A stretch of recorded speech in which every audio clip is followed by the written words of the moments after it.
Γεια σας, είμαστε ο Γιάννης, η Βάσο και η Μαρία και θα σας μιλήσουμε για τον κόσμο μας.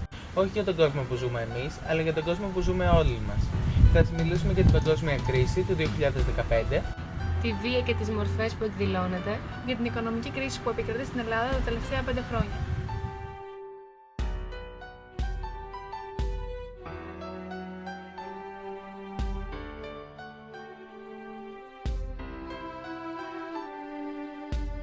Κρίση. Η λέξη που χαρακτηρίζει τον κόσμο μας και τη ζωή μας σήμερα. Όπου και να στραφούμε, η κρίση υπάρχει παντού. Κρίση αξιών, πολιτιστική και πολιτισμική κρίση, οικονομική κρίση, κρίση στις ανθρώπινες σχέσεις. Η κρίση με κάθε τρόπο και μορφή που μπορεί αυτή να έχει τρυπώνει τις ζωές των ανθρώπων σε παγκόσμιο επίπεδο.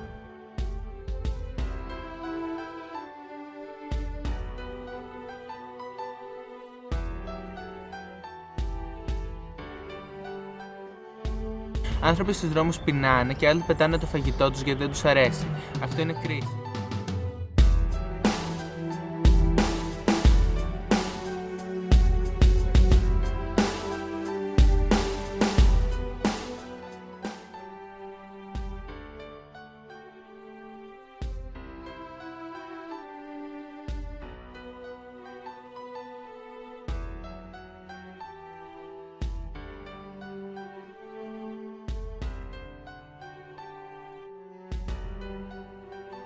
Πόλεμοι ξεσπούν για οικονομικά συμφέροντα και οι ανθρώπινες ζωές χάνονται για το τίποτα. Αυτό είναι κρίση. Οι άνθρωποι κάνουν φιλίες και σχέσεις με βάση το συμφέρον. Αυτό είναι κρίση. Ένα παιδί με προβλήματα υγείας περιθωριοποιείται από τους υγιείς. Αυτό είναι κρίση. Οι άνθρωποι επιλέγουν και την τεχνολογία και βάζουν σε δεύτερη μοίρα την πραγματική ζωή. Αυτό είναι κρίση. Οι δημοσιογράφοι ή άλλοτε μάρτυρες της αλήθειας χρησιμοποιούν τα ψέματα και την προπαγάνδα. Αυτό είναι κρίση. Αυτό που έχει κρίση είναι το σύστημα. Το σύστημα έχει κρίση, όχι εμείς. Μας βάζει σε κρίση επειδή ζούμε μέσα σε αυτό το σύστημα, αλλά σιγά σιγά δημιουργούμε ένα άλλο σύστημα. Και αυτό το σύστημα όσο πιο πολύ δύναμη θα πάρει, θα μπορούμε να πατήσουμε σε αυτό που δημιουργούμε. Και έτσι η ζωή μας προχωράει χαρούμενη. Χαρούμενη πλέει στη λέξη κρίση που τη χαρακτηρίζει απόλυτα και δεν την νοιάζει αφού δεν νοιάζει ούτε και εμάς.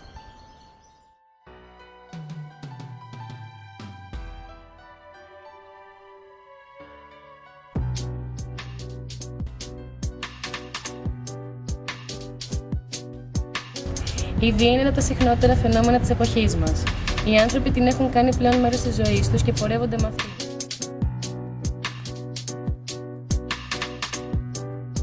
Η βία υπάρχει παντού. Οι βίαιες συμπεριφορές των ανθρώπων είναι πλέον τρόπος ζωής. Σε μένα θα ξαμιλήσει έτσι, κατάλαβες! Τι άσε με! Στους δρόμους, στα μαγαζιά, στα σπίτια τους βρίζουν και υιοθετούν κτηνώδεις συμπεριφορές. Όχι! Αμέσως τη φιτσούλα ρε! Τα στίγματα ρατσισμού χτυπούν το ένα μετά το άλλο, θρησκευτική πόλεμη ενάντια άλλων θρησκειών, ενάντια στην ανεξιθρησκεία.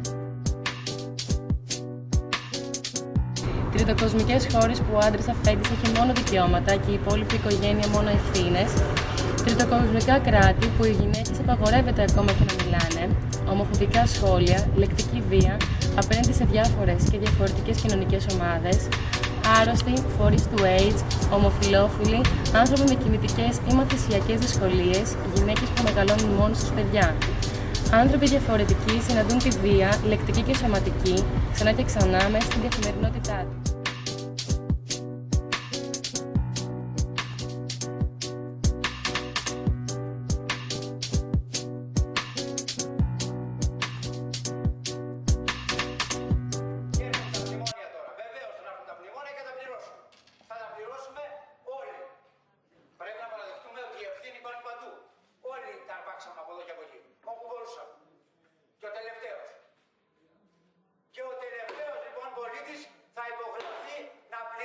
Χρόνια η χώρα μας υποφέρει από το φαινόμενο της οικονομικής κρίσης.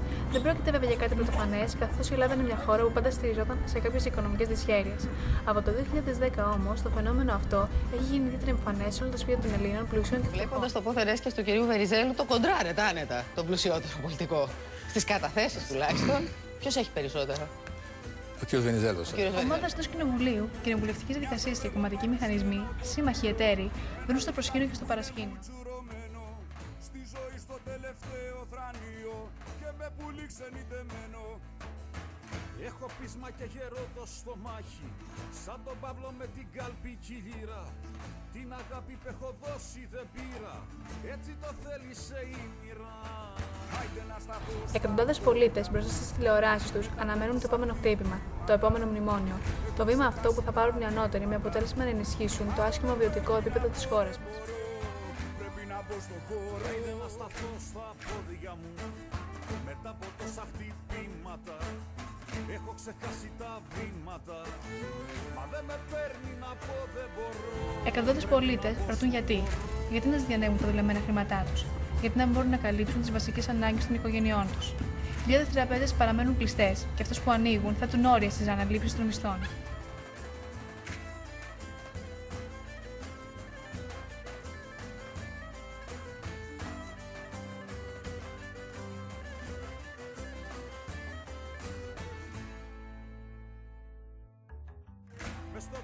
Κι έτσι, ο ελληνικός λαός ελπίζει στην αύξηση της δύναμής του που θα επηρεάσει καταλυτικά τις εξελίξεις.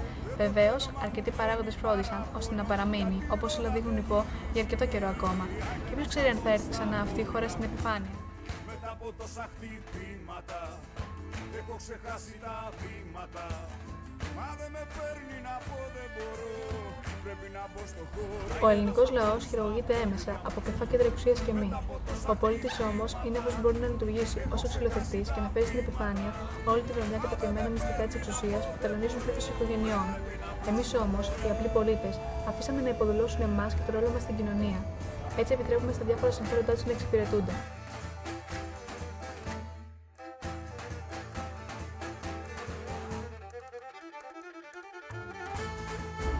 Η σύγχρονη Ελλάδα δεν θυμίζει σε τίποτα τη χώρα εκείνη με τον πλούσιο πολιτισμό, τους μεγάλους επιστήμονες και φιλοσόφους, τις ισχυρές ηθικές αξίες και παραδόσεις. Κι όμως, όλα αυτά υπάρχουν στην καρδιά κάθε Έλληνα.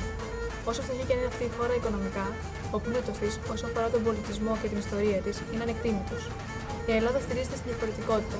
Το 1890, ο Χαρίλαος Τρικούπης καμπάρωνε για την Ελλάδα, έχοντας μπροστά του την καταστροφή. Πόσο κινδυνεύει η Ελλάδα του 21ου αιώνα από μια παρόμοια εξέλιξη?